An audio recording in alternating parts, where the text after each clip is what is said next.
Maithili song entertainment channel को subscribe करें, लाइक करें, साथ ही बेल आइकन दबाना ना भूलें। पीएसपी मनोरंजन फिल्म विठान बाजार समस्तीपुर।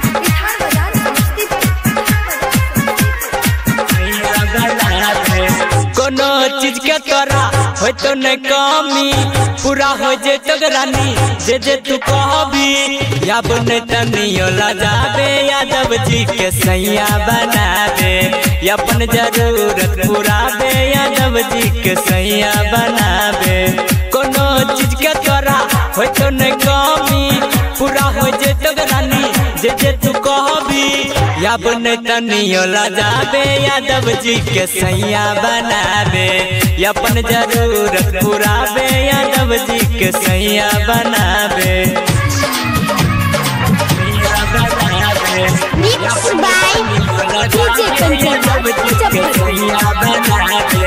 अपन जरूरत पुराबे यादव जी के सैया बनाबे।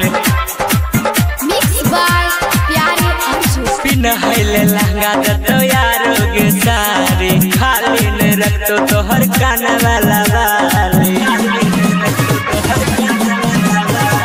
पिनहैले लहंगा दतो यारो के सारी खाली न रखतो तोहर काना वाला वाली। घूमे तो हसनपुर विठान बाजार गे अपन बनाइले छोरी तू याद गे अब नहीं तू शरमाबे यादव जी के सैया बनाबे सोचल सपना पुराबे यादव जी के सैया बनाबे।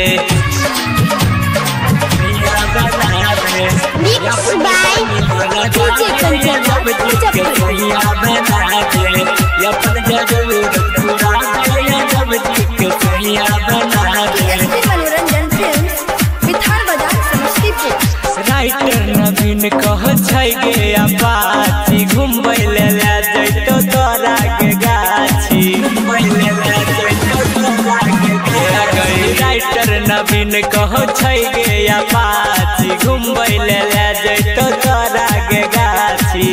दिलबर दिल खुश के गाना बजाबे डीजे पर सुने छोरी कमर हिलाबे अब नहीं तू शरमाबे यादव जी के सैया बनाबे अपन जरूरत पुराबे यादव जी के सैया बनाबे। पीएसपी मनोरंजन फिल्म विठान बाजार समस्तीपुर।